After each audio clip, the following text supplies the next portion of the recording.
thank you for joining the CCS Roundtable. This will be a moderated discussion focused on PARAKH and ways of strengthening assessments for K-12 education. I'd like to introduce the panel. We have with us Dr. Mona Mathur. She's the founder and CEO of Million Sparks Foundation. She has been an educationist for over 3 decades at both K-12 and engineering levels. She's an adjunct faculty at IIT Delhi. Dr. Mathur has also played an advisory role for several education startups and nonprofit organizations. Next, we have with us Mr. Rohan Joshi. He's a senior fellow at the Center for Civil Society and heads the BOLO English project aimed at empowering children from low-income families with much aspired spoken English skills. Mr. Joshi also has extensive experience in education and skill development sectors and has worked with a variety of organizations ranging from NGOs, private companies to government bodies. We have with us Mr. Roshan Gandhi. He's the CEO of City Montessori School, Lucknow, world's largest city school with 57,000 students. The school offers education from preschool up to K-12 levels. As the CEO, Mr. Gandhi leads transformation across CMS. He's also worked with and continues to work as a consultant for several education technology companies. The session will be moderated by Ms. Lakshmi Sampath Goyal. She's the CEO at Center for Civil Society and was previously the CEO at India Sanitation Coalition. An alumni of the Indian Institute of Management, Bangalore, Lakshmi has a leadership experience spanning over 25 years and has an active interest in education, gender, sustainable livelihoods, environment, renewables, and allied areas. I'd now like to hand it over to Ms. Goyal to take the session forward. Thank you. Thank you so much, Pavi. Namaskar. Is panel discussion mein aap sabka hardik swagat hai. It gives me great pleasure to moderate this panel discussion on PARAKH. And more so because at the Center for Civil Society, we are always looking for means of strengthening the accountability of our institutions. And our work in the area of separation of powers did find its way into the National Education Policy 2020. And earlier this year, we have released a monograph which was titled How to Design an Independent Regulator for Schools in India, School Education in India. So today's discussion really takes forward this journey. And we will look at PARAKH, the assessment framework for K-12 education in India, a little more deeply. Some parts of this discussion will also meander a little bit into the non-PARAKH area, but that is indeed by design. So to kick off the discussion, I'd like to invite Dr. Mona Mathur first. Mona, very glad to be sharing this table with you today. And over to you for your opening remarks on the state of the K-12 education in our country today, and also how important do you believe is it to focus on the assessment of the students' learning at this stage in the context of the various issues that currently exist both at the school and the teacher capacity level, and which indeed, of course, impact the education outcomes of our children? So very good afternoon, everyone. Thank you so much, Lakshmi, for inviting me on the panel. It's always a privilege to be on one of the panels where you are moderating. Indeed, PARAKH is a very, very important and challenging area that you've picked up for today's panel discussion. So let me start by, looking at what the K-12 space looks like at the moment.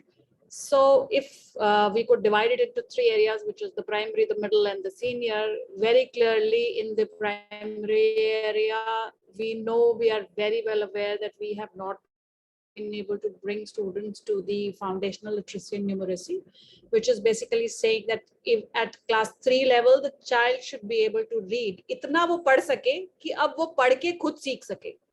So if we are able to enable our children to be able to read on their own from there on and learn, I mean, that's a great achievement. But the whole nation is right now working towards achieving FLN, and in the foundational literacy and numeracy, we also have this Nipun Bharat program, which has been launched. So there are a lot of programs, at the outside, I like to say, I may not even know the full, I would know the acronyms, but may not know the full form of all the programs.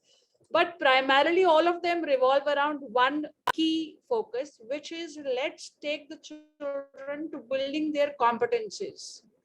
Let's move away from rote and let's take to building the competency. Now, it's very easy to say this. So I focused on the primary. Before I move forward, I'd like to just put a little bit focus from the 9th to 12th grades in particular. Now, these are the grades where students get ready to move into a college life.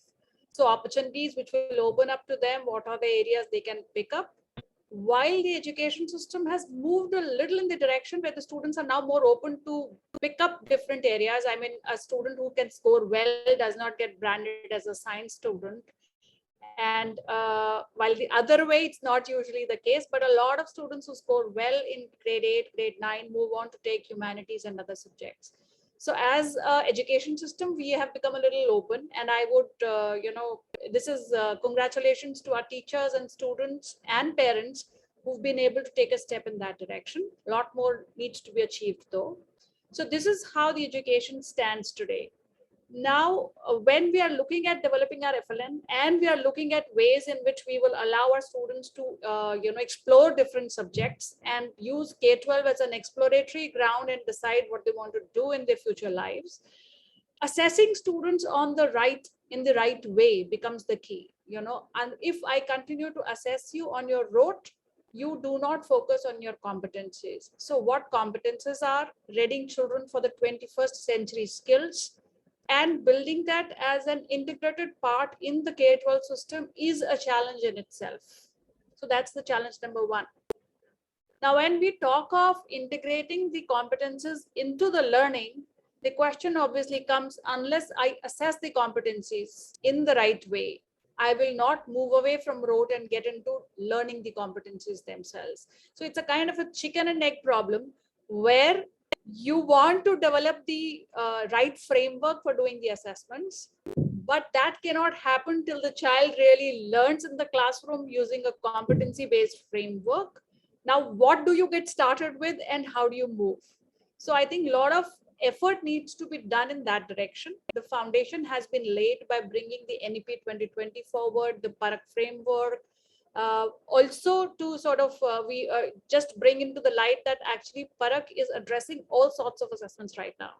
So primarily our students are open to 3 kinds of assessments. One is the large scale assessments, which happen in the form of the national assessments, the National Achievement Survey and the State Achievement Survey. Then there are board examinations. So I think over 40 or 50 different kinds of board examination patterns are followed in the country, and which will continue to flourish. I don't think they're going to stop anytime soon. And the third is the international assessments. So focusing more, the international assessments are still on the kind of framework that is being put forward in PARAKH. But what happens in our board examinations and the 40 plus different kinds of examinations, which are all students participate in, because not all students may be participating in international assessments or in the NAS or SAS assessments. These students prepare largely for a rote examination. They do not really prepare for a competency-based examination. Now, this is where the things stand as of today. Now, the key thing to make sure that the PARAKH assessment framework starts to get intertwined in our everyday learning, it is very important to make sure that our teachers, who become the focal point of disseminating everything in the classroom or with the students, are trained, their capacity is built in the right direction to be able to support children first in just preparing them to give that assessment. So I am not even discussing right now about how will the teacher will have the capacity to build the right kind of questions for the students in the classroom. Let's assume that it is available somehow for them. We have some books, some material, some printed material, we are able to supply them on an everyday basis, which they can use. But just building their capacity to use that material in a proper way, to understand themselves as to what they are going to assess for their students, and to at the same time prepare students to appear for those assessments. This itself is a humongous task in front of us and is a big challenge. If we are able to support this, I think we'll be able to make great, move many more steps ahead. And one last point, I know I've taken more time, but I would like to really stress this point, is bringing the parents in this loop. our parents continue to focus on asking our child to be the first or, score these many marks. How do we align our parents that this is a competency building? For some kid, it may happen in a year. For other kids, may take 2 to 3 years to build the same competency. But unless they have that competency, they will not be able to survive in the 21st century. So how do we bring the parent along will be another question that needs to be targeted. And we need to provide support to schools, to teachers, to see how they can bring the parents in this loop. That's what I would like to say. Super. Thank you so much, Mona. And I really admire and appreciate the fact that you've actually focused on the H of PARAKH, which is holistic. And, and not just holistic for the student, but it's also about the entire ecosystem, saying, the parent has to be considered, the teacher capacity has to be considered. And we will indeed talk a little more in detail about it, as we go along. So thank you for those opening remarks. And now I turn to Roshan. Gandhi, Roshan, your thoughts on the concept of PARAKH itself, and perhaps you could touch upon, some aspect of the assessment frameworks in the international market that you may have come across. So your opening remarks, please. Well, thank you so much, Lakshmi and CCS FNF for having me. Pleasure to be here. I agree very much with the remarks of Dr. Mathur. In addition, I would say that, when we're looking for holistic development of children, that can be assessed. But the question is, can that be assessed through a standardized national framework? That's a question which is on my mind. I think that you can definitely enhance the quality of assessments massively from where they are now, the standardized ones, right? Right now they're mostly lacking in any sort of higher order thinking questions. And so you can assess certain types of skills, perhaps critical thinking skills, and that sort of thing, through better standardized assessments. But if we talk about holistic, competency-based, skills-based education, we're talking about, what are the essential 21st century skills? We're talking about real creativity, independent thinking. We're talking about much, much stronger skills of collaboration and communication. We're talking about strength of character, sense of citizenship, even. These are things which, schools should be aiming to develop in their children. And all of these things can, in varying ways, be to some extent assessed. But what appears to be effective, and looking at international frameworks, is that those are assessed at the school level. Yeah. And because it's a process where children need to engage in certain activities within classrooms, and their teachers need to be able to basically assess whether they're doing that properly or not. So, for example, if we're looking at developing certain creative and collaborative skills, we might have children working on more projects. Maybe they work in pairs or in groups, and they have a project, and they have to go and do some research and implement that in a project. And that is assessed. How do you assess a project? You can't assess it through a standardized national framework. You have to assess it through rubrics that a teacher needs to be trained to be able to sort of assess at the level of the classroom. And so I think what's missing from this idea, the goal and the vision is mismatched with the policy, in the sense that the goal and the vision is a very welcome one, that we want to be moving from rote learning to holistic skills-based education, and we want our assessment framework to support that. But the method of implementation of a standardized national assessment framework is welcome, but it's not sufficient. It doesn't do enough on its own. What steps are being taken to make sure that teachers at the level of classrooms are supported and trained to be able to meaningfully assess skills-based learning at the classroom level? That's not clear as of now in the policy. And what's being done to ensure that teachers are accountable for delivering in that manner? I think, where the NEP, where all these proposals have been lacking, is that the basics need to be in place first. Before we can talk about any sorts of skills-based learning, we need to make sure that we have teachers turning up to school, that we have furniture in classrooms, that we have all this sort of thing. So that's really the starting point, and that necessitates a certain level of accountability.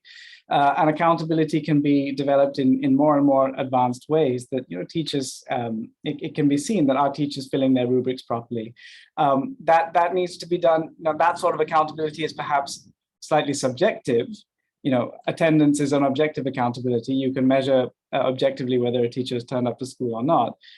Certain types of accountability, like whether they're doing well at assessing rubrics properly, is subjective. It needs a human to go and assess that. And we know that, an inspection framework, for example, especially in our country, will be prone to all sorts of challenges associated with that, negative influences. So certain methods that work abroad, for example, where I come from in the UK, we have the Office for Standards in Education, the Ofsted, which does school inspections and they evaluate schools. That might be more tricky to implement here, but there are systems and processes that one can bring in. And what turns a subjective evaluation into a more objective one is multiple data points, is more frequent observations from multiple sources, is strengthening of leadership structures within schools themselves, where school leaders at multiple levels are accountable for conducting that sort of evaluation. And that sort of data can all be harnessed together to hold teachers accountable for ensuring that they are progressing their students towards real skills-based learning. So I think that's missing from the proposals currently, and that's something that we need to move towards if we want holistic learning to be a reality. Wonderful. Thank you so much, Roshan. So, to the liberal ear, these are musical words. The words like accountability and, what a school can do for herself or itself need not be done by someone else sitting very far away. And also the fact that, the capacity needs to be first built, and which is all to do with the design of the initiative, which is in fact far more important than actually just thinking about it and being in a hurry to roll it out. So thank you for those wonderful opening remarks. And I now invite Rohan Joshi. Rohan, given your very deep and long engagement in the education space, both within the government as well as now as part of the civil society, your opening remarks, please, on what you believe would be some key ingredients of making PARAKH a very useful and usable framework, and how do you see it really living up the dream of NEP 2020?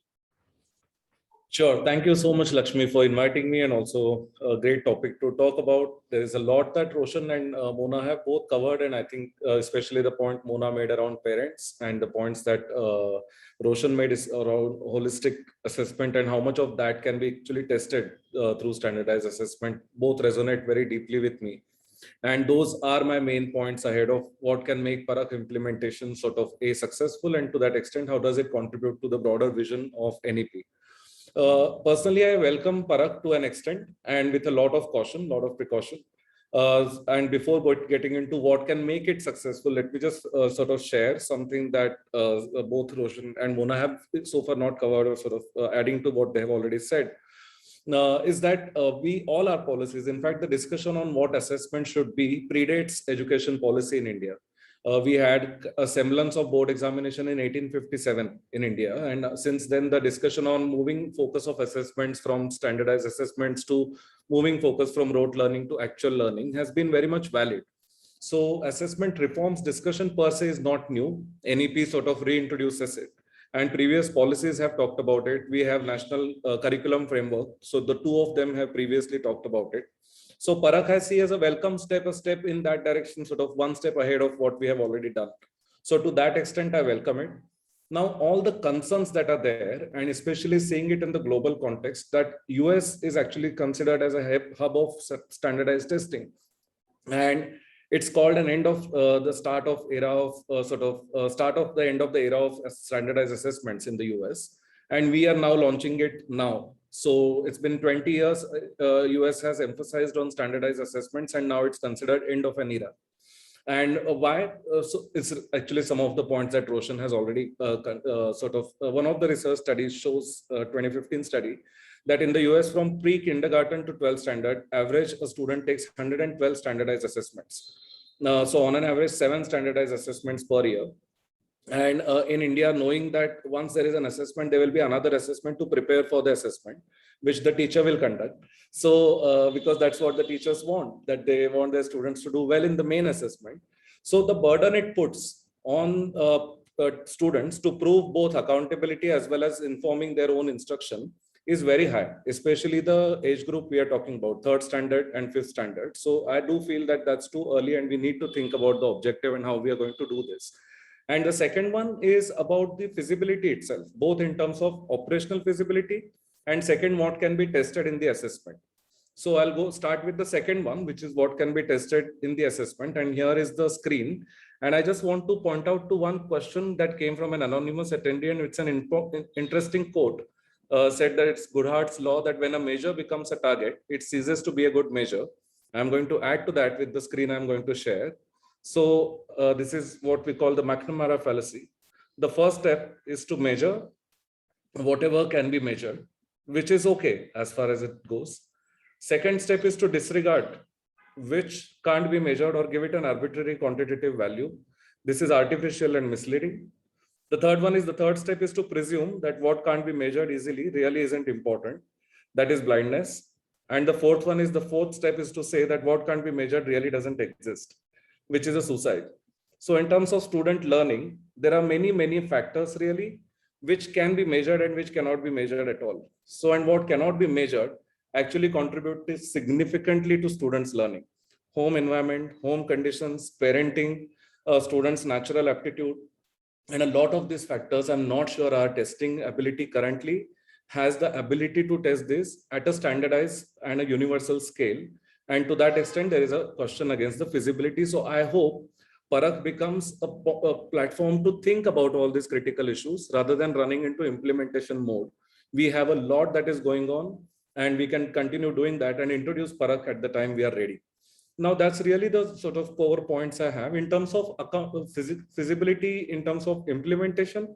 If PARAKH is to inform instruction quality and bring out change in the instruction, which is teaching in the classroom, most experience in the US or even India shows that the assessments typically happen towards the end of the academic year, and it takes easily 2 to 3 months for the teacher to get the results of that to be able to actually use it in the classroom.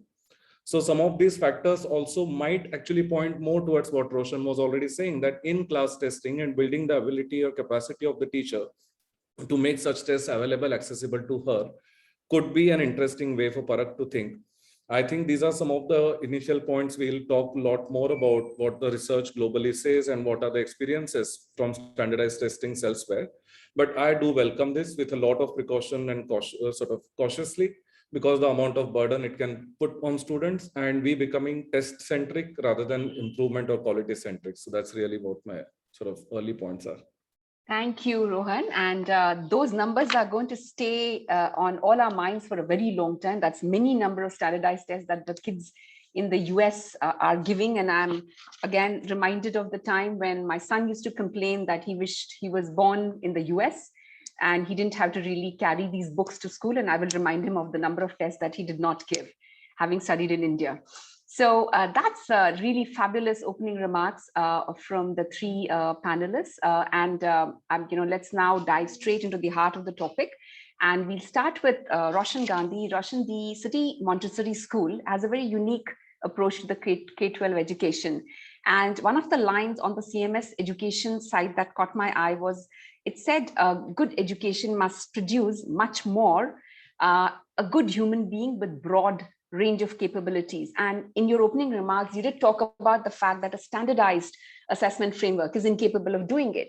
So, but we do know that what is measured is treasured. And Rohan Joshi did talk about those 4 different kind of things that happen on measurement. And I would add a 5th one, which is that what is measured is indeed treasured.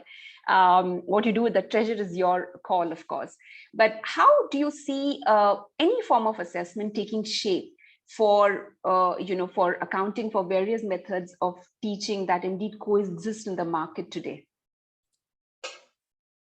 Well, a school is different from any other organizations because it's so human-centric. And, in business literature, management literature, we're always trying to reduce everything to numbers and metrics and all of that. But when we're talking about human relationships and human development, that starts to break down. And so certain things can be measured very obviously, in terms of very basic types of learning. Certain things we can develop types of metrics for, slightly subjective, as we discussed, rubric-based metrics for projects, for example, for seeing how successful students are being in collaboration and communication, critical thinking, creativity. But there are certain things which it's also vitally important that schools are delivering for students. I briefly touched upon, good character and good citizenship. We're basically following what we call the 6 C's framework. So, a lot of people talk about the 4 C's: critical thinking, communication, collaboration, and creativity. And we've followed the lead of Michael Fullan and some other academics in expanding it to a 6 C's framework, including character and citizenship. So, how do you measure these? I think perhaps, building on what Rohan was also saying, it might be besides the point slightly to really be attempting to measure those things, right?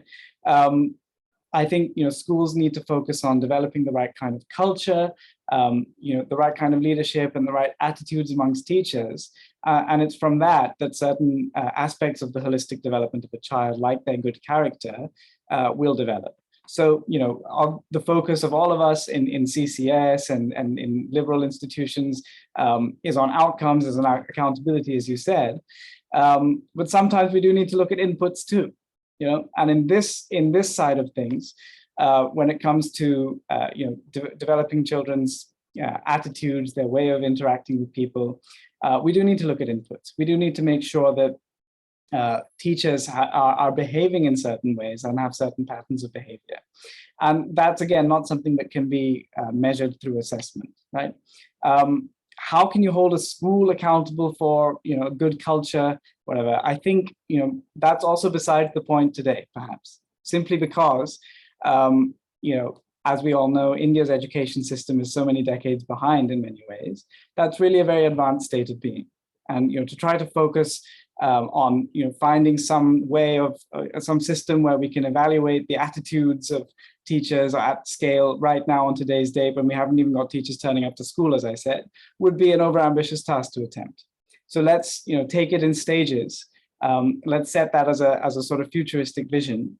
That's certainly something that more established schools that are gathering higher fees, probably not government schools, can work towards at the present time. But it's not a sort of mass policy thing that's relevant for us on today's date. That's what I feel. Awesome. So Roshan, we can look forward to having perhaps some AI-based and psychometric evaluation techniques that perhaps get used at CMS. So look forward to some of that, because I do believe that you correctly pointed out that it would be the slightly more mature schools who should lead the way in figuring out how indeed can a holistic assessment framework be developed for the alternate methods of teaching and learning. So thank you for that. I'll move on to Mona Mathur. So Mona, in a recent interview, Baiju Ravindran, the founder of Baiju's, remarked, and it stuck because it's a bit ironic that he remarked this. He said, "I always say that the golden age of teachers is coming back." And so says the giant who's actually definitely determined to put most teachers out of their jobs. So, I mean, that's a very happy thought, and no doubt, therefore, Mona, your focus on this teacher capacity building has been on point. Now, given the rollout of the student learning assessment being put out as a first step, whereas the NPST, which is the National Professional Standards for Teachers, is expected to follow this in 2022, do you see some sort of a challenge to the uptake of PARAKH in the teacher community? Oh, indeed. Indeed. So as Roshan and Rohan both were pointing out, so this is a framework, right? So we also, if people here would remember, there was a framework called CCE, Continuous Comprehensive Evaluation. That was another name for the same thing, right? There also we were trying to do that, and we messed up majorly, in that, because we never really could align our teachers to doing what they were supposed to do. We rather put them to just creating Excel sheets and Excel sheets and Excel sheets and Excel sheets. That's what it got reduced to. And I fear, and I could hear that fear in both Roshan and Rohan's voices also, the fear is that unless we very, very clearly decide how much we are going to do and how we are going to do it. How much, how, and then prescribe exactly the steps that the teachers have to follow. Roshan, can say that, we can talk about all those measures as a futuristic measures, and the top of the schools can, start to follow some of the things where he's added the citizenship and I'm missing the word, Rohan. So where he's talking about building those characteristics for students. See, the point is the majority of our schools, which is the government schools and the low income schools where the majority of the children go in the country, there the teachers are not even equipped to help them, make them able to read, forget everything else. I mean, I talked to my Dhobi, and my Dhobi ka bacha is in class 8. I call him, acha bacha, ye do line padh ke batao. So the poor child cannot read those 2 lines in grade 8. And Dhobi is paying, maybe 500 or 1,000 rupees per child per month in the school, but the child is not able to come up to that level. Or if he's sending it in the government school, then also the situation is the same. So to cut the long story short, the focus has to be on how, what, and defining the steps, and then making sure that you're following it up with teachers, because one sort of training or a set of instruction put in a book will not help the teachers to move forward. You really have to work with them on the ground, the challenges that they are facing, and then provide them ways and mechanisms on almost on an everyday basis to overcome those challenges. Because it will not just be about, I make chota sa cheez. How do I do an application based question? I don't know how to create it. Our teachers don't even know how to create a HOTS question. So forget about creating a question. Do you understand what you are assessing from a student when you are asking him for a HOTS question? What does it mean to invoke higher level of thinking for a child? They know asking open-ended questions? Open-ended questions, so aaj ki baat nahi hai na. This is something we've been talking since ages. So do our teachers know what an open-ended question is? So I'll cite a similar example, what is happening in the state of Delhi. So Delhi has introduced a couple of curriculums. It has introduced this Desh Bhakti curriculum and the EMC curriculum, which is entrepreneurial mindset curriculum. It has also introduced the happy. Take a closer look, they are binded, at the top. And they want the teacher to follow an open-hearted approach where the students should be just allowed to share and talk about what is coming in their minds. And Delhi is facing a challenge in terms of gearing up the teachers to help, steer the conversations in the classroom rather than cut the conversations or direct them in a certain direction or tell the students that you are right or wrong. So mera ek chota sa pareshani hai when I am working in teacher capacity, that if we are not able to align our teachers in this basic thing, which is so simple, ki bas bolne dijiye, don't obstruct them. We are not able to guide, and we are trying to do too many things, helping teachers in that direction. How do we think that they will be able to do PARAKH in their classrooms? So if we want any impact in the classroom, like Roshan was talking about, building an environment in the schools, building a system in the schools where students start to value, certain qualities, citizenship, they start to value cooperation and commitment amongst each other. So you have to build that ecosystem, because children learn more from the environment than from what is taught to them directly in a classroom. So building that ecosystem and building that environment will take a long time. Why? And I do not blame our teachers, because our teachers are the product of this system itself. So first, we have to make amends of the last 40, 50 years that have passed. The product that is out in the market today and is a teacher himself or herself is a product of this kind of an education system. The poor chap does not know what it means to be open-minded, what it means to be a facilitator and not a teacher in the classroom.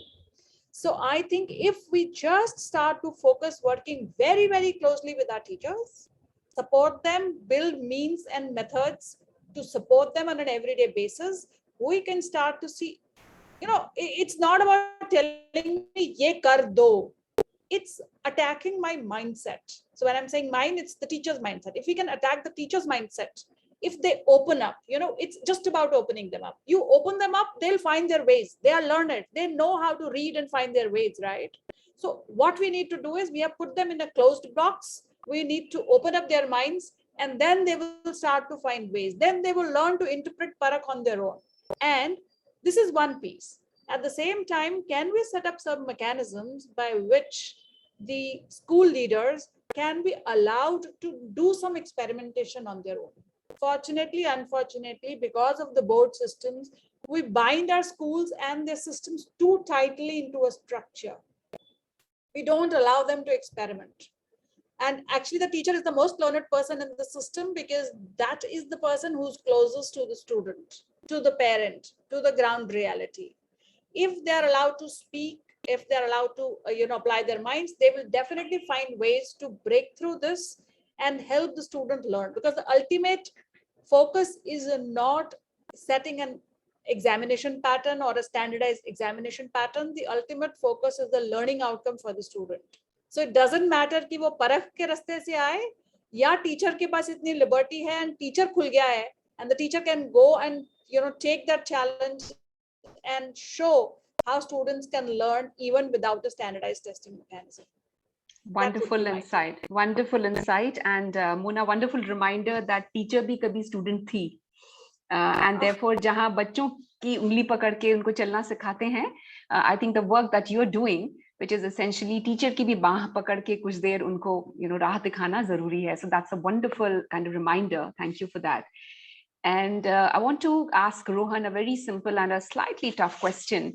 Is this a case for too many cooks trying to taste the broth because the broth is already made? And specifically, how do we see this National Achievement Survey achieving more than, let's say, what a State Education Quality Index or any other might have achieved? And given that I believe the NAS is likely to roll out in 2 weeks' time, November 12th. So how would you कुछ उनसे बनेगा नया? What do you feel, Rohan? कि इससे कुछ नया निकल आएगा? No, say I'm hopeful to that extent. I think NAS is a very typical standardized assessment for 3 subjects: math, science, and the language. So to an extent, it's a limited scope, typical scholastic assessment done in a slightly different way. So definitely, I think, if something more comprehensive comes up, then I'm not sort of against it. Does it sort of SEQI, the sort of school quality index, was a very different exercise altogether. Assessment of students was only one part of it, and it had a lot of parameters on what an ideal school looks like, etc. So that's a little different. PARAKH can become that tool, or can actually sort of contribute to what's already there.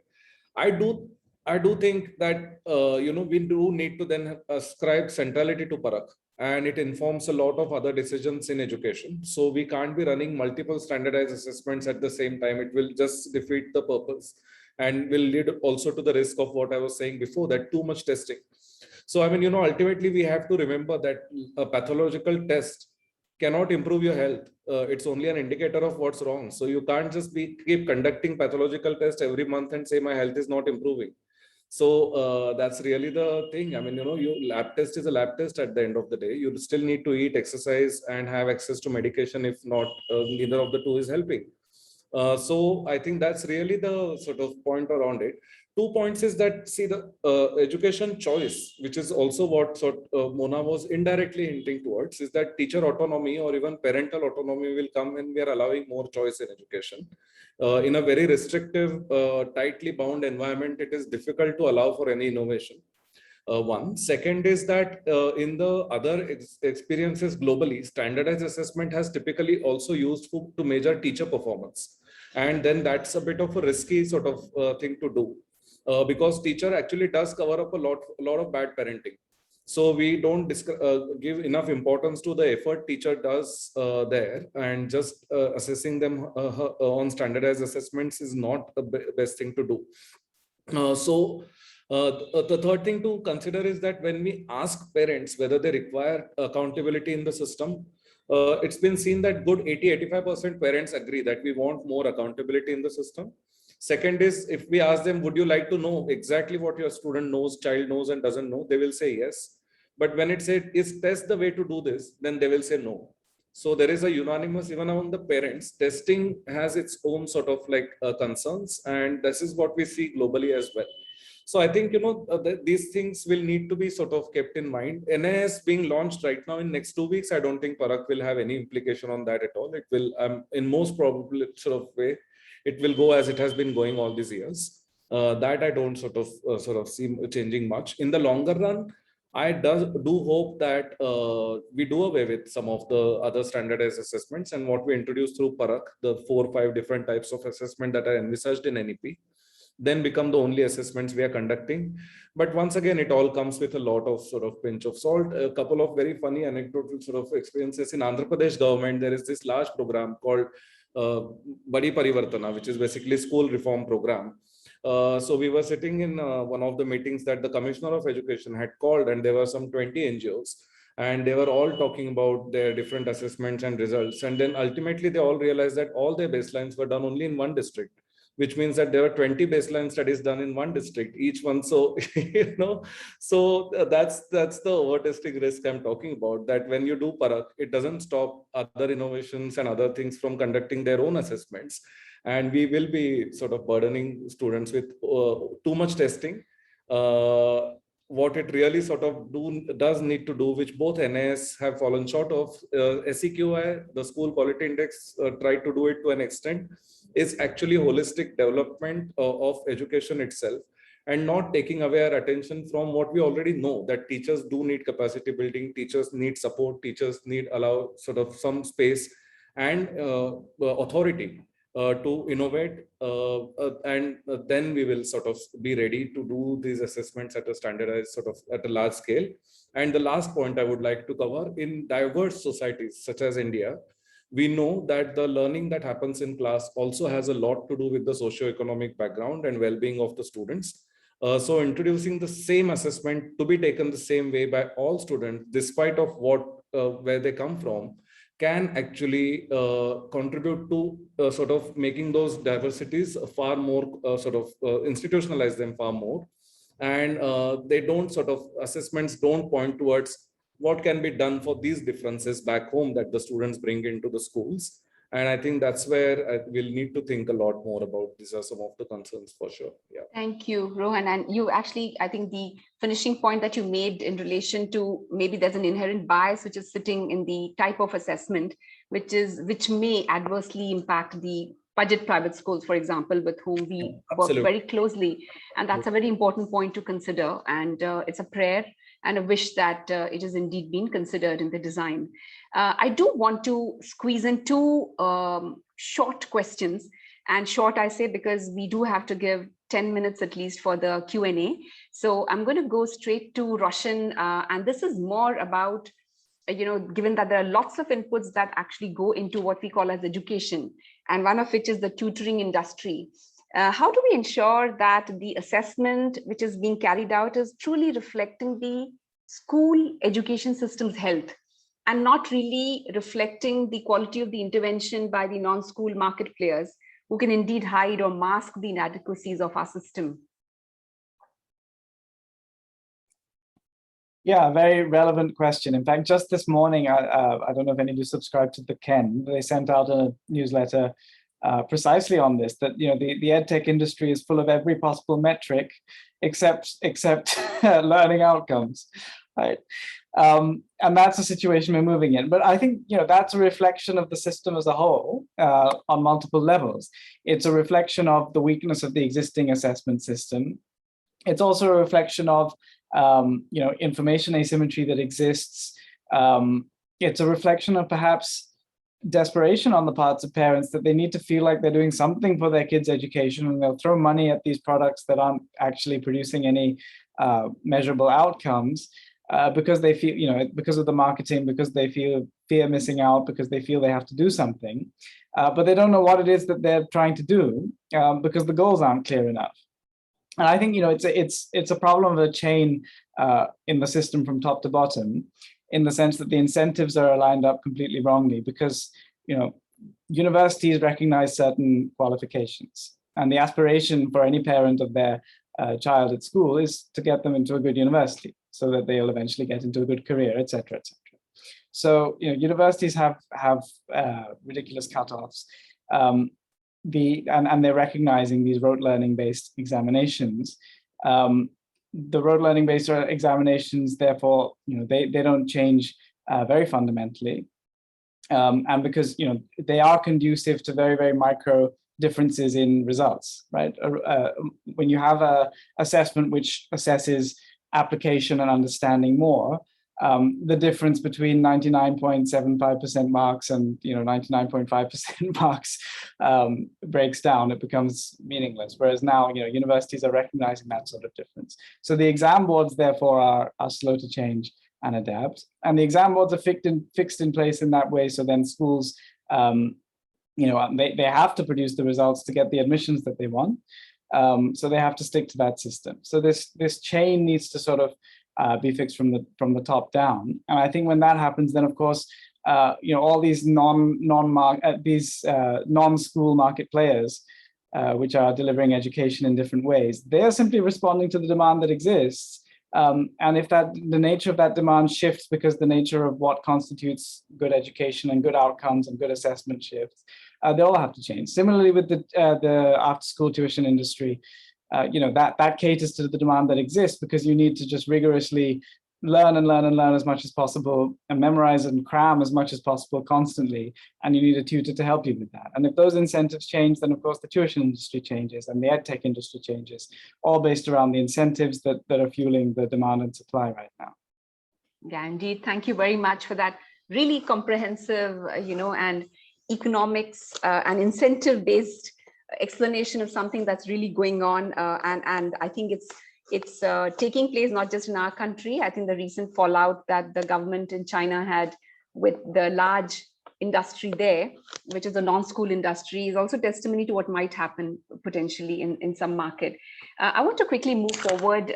Again, I'm aware that we are kind of nearly out of time, but 2-3 minutes, an important question that I'd like Mona to address. And Mona, as an educationist and an engineer, how do you view data being made available? And no doubt the intent is to, of course, improve the quality of the input. But do you envisage that it might actually result in bucketing or branding of children as good child, average student, etc., and therefore, impinge upon the freedom of the individual to choose whichever stream, be it science, be it social sciences, etc., as is perhaps in some manner at play in a country like Singapore? And what safeguards should we build into our framework to actually guard against that? So very interesting and pertinent question, actually. So like, what it is said in that Three Idiots, कि marks सबके board पे लगाना जरूरी है क्या? क्या आप मुझे अलग से मेरी report card नहीं दे सकते हो? So I don't know. Actually, it is not just the problem of displaying the marks, because data on one hand is important to know how things are moving, but how it is being interpreted and how that bucketing is being looked at, I think the problem is there. So even if I decide not to have the data there, people would want to know, how do you get into a sciences, or how do I get into arts, or how do I get into humanities? The problem is, first of all, K-12 has to be looked at a space where you allow children to explore different things and, open up, look at different possibilities, and then decide and choose where you want to move forward. So number one, it's a problem. It's a mindset problem. It's not purely a data problem. Now, changing that mindset is not easy, because one of the things that Roshan was also pointing out, actually colleges putting 97.5 and even 100% this time. Primarily, the problem is the number of students applying is far more than the number of seats available. So it's not just a problem of doing a cutoff at 100%. It is about the seats ही नहीं है colleges में जाने के लिए. There are no good colleges available. Where do poor children go? So that is the second problem. We do not have many options for children as easily available after grade 12. The third thing that I look at is, I am absolutely, me personally, I'm not in favor of bucketing children, and I'm not in. How would you identify a child goes to what, or what options does he choose for? But in the right kind of a school which can afford to have enough number of streams open and enough number of teachers open, the option should be for the students to pick up whatever combination of subjects that is possible for them, or what they are liking, to pick those combination of subjects and move forward. Some of the positive things that are being done in this direction right now are like allowing students in 10th grade to opt for a simple maths or a difficult maths exam. The problem is that students do not pick up the simple maths exam because that becomes a prestige issue. So the two things have to be dealt hand in hand. Number one, definitely we should not look at bucketing students up. The data visibility will be there. How can you really keep it confined or behind the curtain? I don't know. I don't really have an answer to that. Maybe Roshan could better highlight that thing when he runs 18 different campuses and how they take care of that kind of an information. But on the ground front, what I look at is if we can attack the mindset and say it's okay, because the life has to be looked at looking back and joining the dots, not looking front. Now, well, that's an easy statement to make than to achieve in real life. Second would be allowing multiple options to children, primarily when they are in K-12, and exploring them. And third would be, can boards support students to appear in examinations which do not just bracket them into humanities, commerce, and science areas? Can there be some kind of those examination boards set up which allow me to compete in a mix of subjects? Then I can choose depending on options available once I graduate from my 12th class. That's what I think it should be.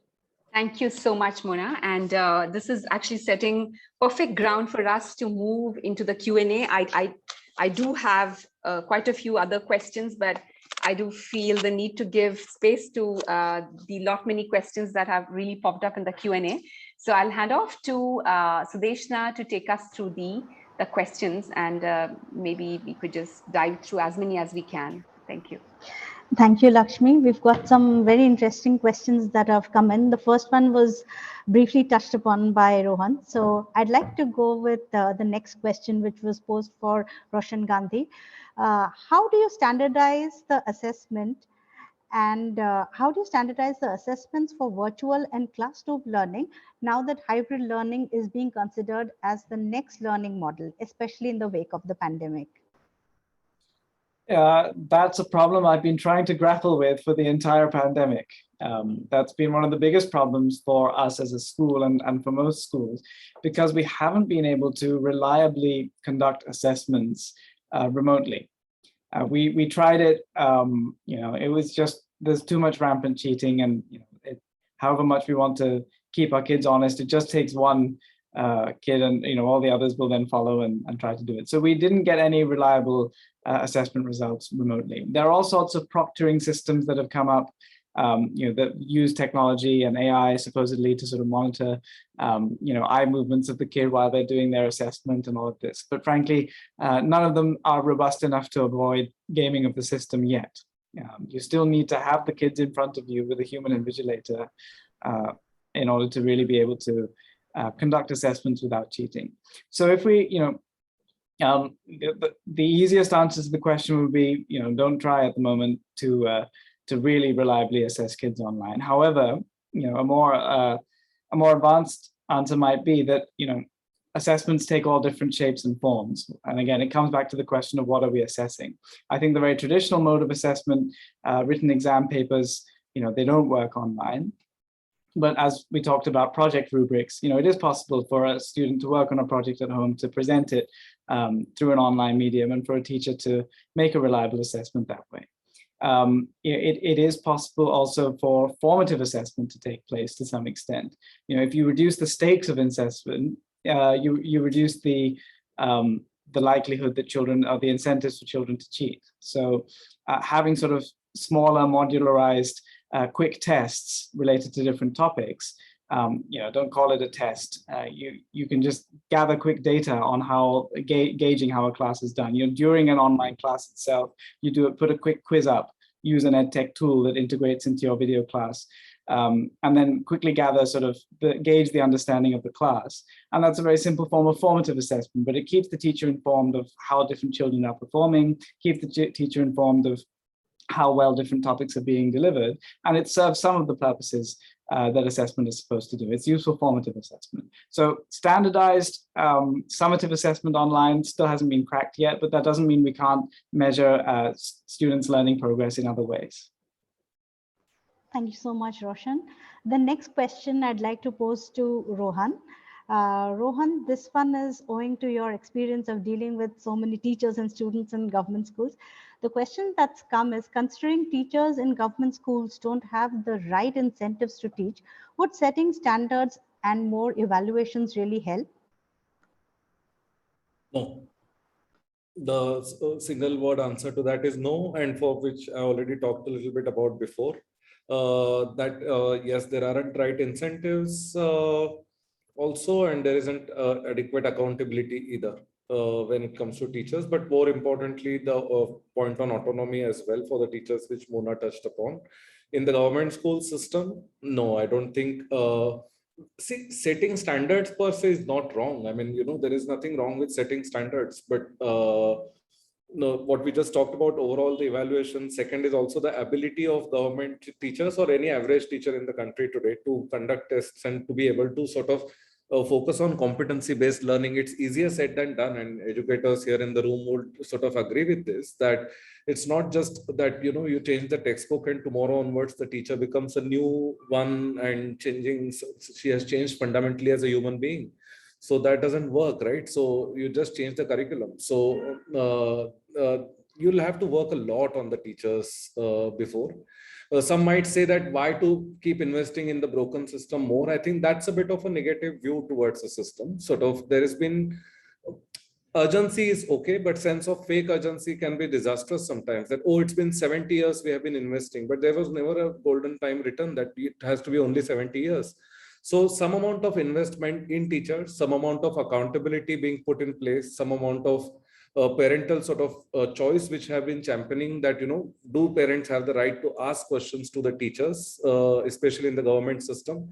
These are some of the important measures rather than putting the burden of just the standards and evaluations. It won't succeed. And I'm not a cynical person at all. I would, as much as I would love this to succeed, we can already see that we are looking at a horizon of 20-25 years to even get too close to a good assessment system, given the system we are at the present. So that's something we have to keep in mind. And in education, the funniest thing is by the time we get the testing right, the competencies that matter change. So that's something we have to keep in mind. So basically, we have to actually work on building an assessment system which is decentralized, empower teachers, and introduce it, especially in the government system. Yeah. Thank you so much. What point I covered, sorry, just the last 5-second addition is what I said at the start, especially in the government system, given how the system works and how it is likely to function. If we all collectively feel that we are going to have a bureaucratic reform in the next 5 years, great. But we know where we stand in terms of that. Then I think teachers teaching to test has been a biggest problem of our government system actually.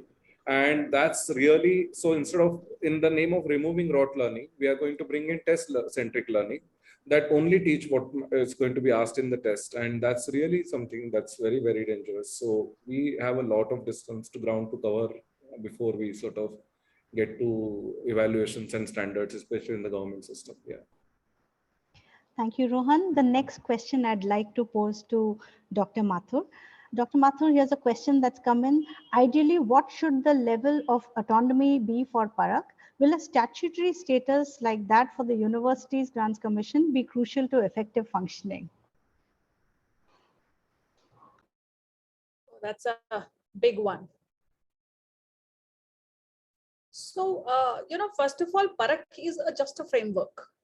So it's setting the norms, it's setting the standards, it's talking about what measurements should be.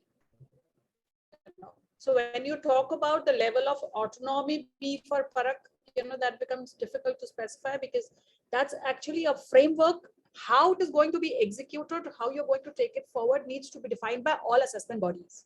So when you talk about, let's say NAS or SAS, which are large scale assessments, they need to define that how they are going to, frame or opt for the assessment mechanisms. Similarly, will be applicable for the different boards, right? Now, UGC is the role that the UGC plays is very different from what PARAKH is talking about. UGC is not just an examination body which is there for colleges and universities. It is a lot more beyond that. It is about the infrastructure. It is about which colleges will get what kind of permissions. So there's a lot more to UGC, whereas PARAKH is basically a framework on how the assessments will have to be taken care of if you want to look at the holistic development of a child. And it talks about, what kind of norms need to be set up when you are taking examinations, how much of rote should be checked. See, while we can continue to negate rote all the time, rote has one advantage, that it makes people accountable. It makes me go through a hardship. Indian students are known to go through a lot of hardship to be able to prepare for their exams. And as Rohan was talking about, even in US, when they're talking about you are giving almost 7 assessments in a year, I'm sure Indian students definitely are giving more than those. So I think the question, the person asking the question needs to understand that PARAKH is an assessment framework, and it's not really a body which is going to conduct examinations on its own. And UGC and PARAKH are not apples and apples. They cannot be really compared. Thank you so much, Dr. Mathur. I think we are doing wonderfully on time. However, there's one last question which we could do as a rapid fire. And the same question, I'd pose to all the three panelists, just to check on your quick views on this. The question is, considering that India has a variety of different types of schools, would few standard testing mechanisms actually be the right way? Can we start with the lady? Mona, what are your thoughts on that? So I think this has already been addressed, where Roshan spoke about that, when you're looking at a holistic development, it cannot just be a standardized test. Teachers need to do evaluations. A continuous evaluation framework becomes important. Absolutely, in India, there are all kinds of schools, from teaching IB to rural schools where there is one teacher in the school. And when you're looking at the holistic development of a child, unless you give the autonomy to the teacher who's there in the classroom and incentivize the teacher to see that, can the teacher be incentivized, or can some of the measurables of the teacher be that how many of your students turned out to be good students, rather than of a school? Right now, this is for a school, because school is a center, is looking at how many people get in, into the school, how the school continues to expand. If this metric could move down to teacher in some fashion, I'm not really the right person to answer how, but if we could do something like that, and teacher is held accountable of the students who are walking out of his or her classroom at the end of the term, what capabilities they have, there could be a possibility of some change sort of coming in. And yes, the mechanisms will have to be applied differently at different levels. What happens in a government school, in a rural school, will be very different from what happens in an IB school. That would be my take. Thank you, Dr. Mathur. With that, can I turn to Rohan, please? Actually, wide variety of schools don't exist in the country. They all teach the same thing, and they all teach the same. They could be different managements, honestly, but all our schools look alike. They are not very different, whether it's the government, and even Roshan would agree with this, that it's not exactly, we don't allow different types of schoolings. We don't allow different types of schools to exist. And in fact, that's the fundamental problem, in my opinion. Now, assume that in a hypothetical situation they existed. Would standardized assessment work in all of those? No, the answer is again no, and Mona has covered, so I won't repeat what she has already said, and which I 100% agree with. And what Roshan said, evaluations, empowering teachers to conduct right evaluations and using those into the sort of changing instruction is what we are really sort of all pointing towards, which we know contributes towards holistic learning of students. Then no, it's not going to work. And diversity of schools exists in terms of demographic in India. We have already reached a place where a certain demographic attains a certain types of schools, which is great in its own way. But then the school should also be allowed to pick the kind of assessments. And if I were to take one last example as a sort of emphasize this, in Portugal, for the short time, they experimented with something called school autonomy contracts. So there is a standardized assessment, but what it fits into is more and more autonomy to the school, which is doing well, to experiment more. And that's an autonomy contract that happens with the local education department and then the central ministry, etc. So, I think different assessments and leading to different types of sort of support to the schools is something that we really require. One size sort of fits all large scale standardized assessment doesn't sort of do justice to the kinds of schools we have. Thanks, Rohan. And Roshan, I move to you for the I think everything's been said, but just very, very briefly, standardized large-scale assessment has a place. It's very good at assessing knowledge. It's okay at assessing understanding. I'm going up Bloom's taxonomy. It's okay for assessing understanding. It helps in assessing application, and it's useful to have a metric for that for the country as a whole, and you can make interventions based on that. But as soon as you try to assess analysis, synthesis, evaluation, and other skills, it's just not up to the mark, and we need to look at evaluation within schools. Thank you, Roshan. I think we've done rather well on time.